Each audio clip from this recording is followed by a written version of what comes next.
Урматтуу депутаттар, азыр жаңы министрдин, билим жана илим министринин антын кабыл алдык.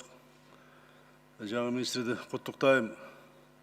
Берген антынын маанисин терең түшүнүп, элибизге, жерибизге, мамлекетибизге ак ниети менен, жан дили менен ак иштеп берет деп ойлойм.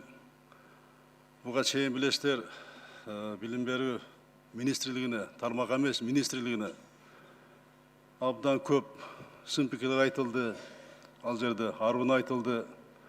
Айрыкча билимдин сапатына, сабактардын көлөмүнүн көптүгүнө, китеп басуудагы кемчиликтер боюнча көп наразылыктар болду. Мына эми билим берүү тармагында билесиздер, урматтуу депутаттар, жылдан жылга каражаттар мына көбөйүп атат. Мына быйыл 1-октябрдан 30%-га айлыкты көбөйттүк. Бул эми bir жылга 6 миллиард 8 миллион сомго жакын каражат. Бирок ушундай каражатта бөлүнүп жатса дагы тилекке каршы билим берүү министрлиги, билим берүү тармагы биз ойлогондой, эл ойлогондой, биз талап кылгандай, эл талап кылгандай мына оңолбой атат. Буга көбүнчө ошол билим жана илим министрлигинин башында турган жетекчиликтин аракетинен болуп атат. Бул адамдык фактордон абдан көп таасир болуп атат. Ошондуктан мына жаңы министрдин жоопкерчилиги жүктөлгөн жүк, ишеним абдан чоң азыр, абдан чоң.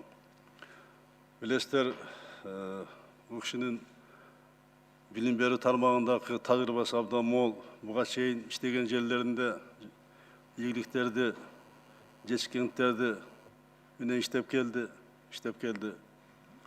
Мен ойлойм, элибизге, жерибизге чын дили менен иштеп берет деп. Эми билим берүү тармагы бул улуттун, өлкөнүн келечеги. Биз бир гана билим менен өзүбүздүн жаркын келечекти түзө алабыз. Ошон үчүн билим берүүгө биз баардыгыбыз көңүл бурушубуз керек. Кээде бир адамга иштеп коебуз, бир адамдын колунан келбейт. Ошон үчүн мен баш болуп, баардык бийликтин бутактары билим берүү тармагына, ошол кемчиликтерди жоюп, жардам берип, ушул акыбалдан чыгышыбыз керек.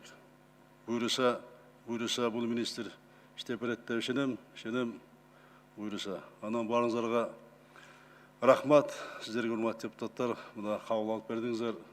Антын сиздерге дагы, өкмөткө дагы, жаңы министрге дагы ийгиликтер, жакшылыктар каалайм. Кудайым колдосун баарыбызды. Рахмат сиздерге. Рахмат.